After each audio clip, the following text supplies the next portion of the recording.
আসসালামু আলাইকুম প্রিয় সুনামগঞ্জবাসী, আমি সামিয়ান তাজুল। এই মুহূর্তে আছি দোয়ারা বাজার উপজেলা মান্নারগাঁও সুরমা নদীতে। সুরমা নদীর পানির বিপদ সীমার উপর দিয়ে যাচ্ছে কিনা সেই বিষয়ে আপনাদের সাথে কথা বলার জন্যই মূলত ভিডিও করা। আমরা ঠিক সুরমা নদীর মধ্যে করতেছি। এই পাশে হচ্ছে আপনার আদার বাজার, এই পাশে হচ্ছে আদার বাজার, আর এই পাশটি হচ্ছে আপনার আমবাড়ি বাজার, দোয়ারা বাজার উপজেলার মান্নারগাঁও ইউনিয়ন। তো এখন পর্যন্ত পানির অবস্থানটি একটু দেখাই। নদীর ঠিক কানায় কানায় পরিপূর্ণ হয়ে গেছে পানি।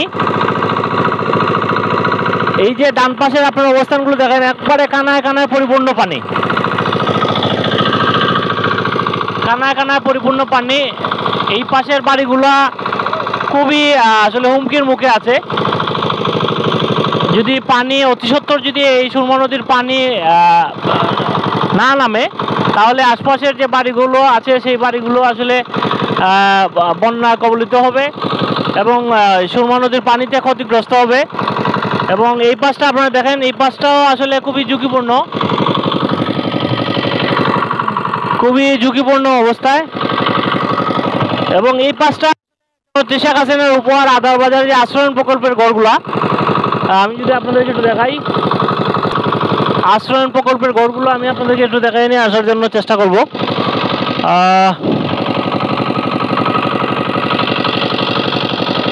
এদিকে আসলে যখন এই বন্যা এই সময়টি আসে, তখনই আসলে এই এলাকার মানুষ খুবই আতঙ্কিত অবস্থায় দিন রাত পার করে, কারণ এই পানির সাথে ভেসে আসে নানা ধরনের বিষধর সাপ, বিচ্ছু, যেটি আসলে মানুষের জন্য, জীবনের জন্য খুবই হুমকি স্বরূপ।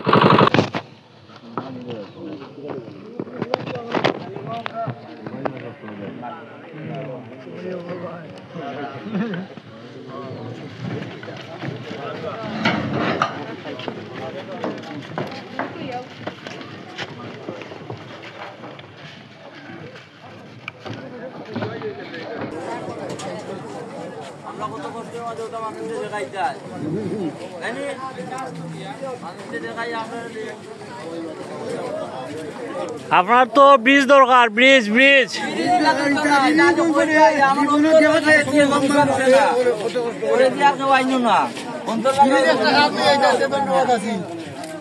তো জনগণ হইতেইব।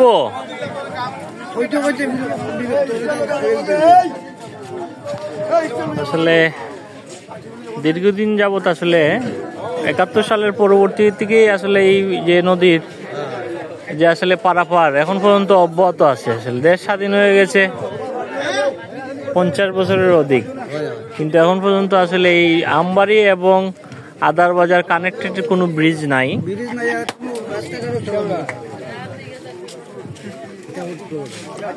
অনেক ঝুঁকি নিয়ে আসলে এই দুই পারের মানুষ চলাফেরা করেন।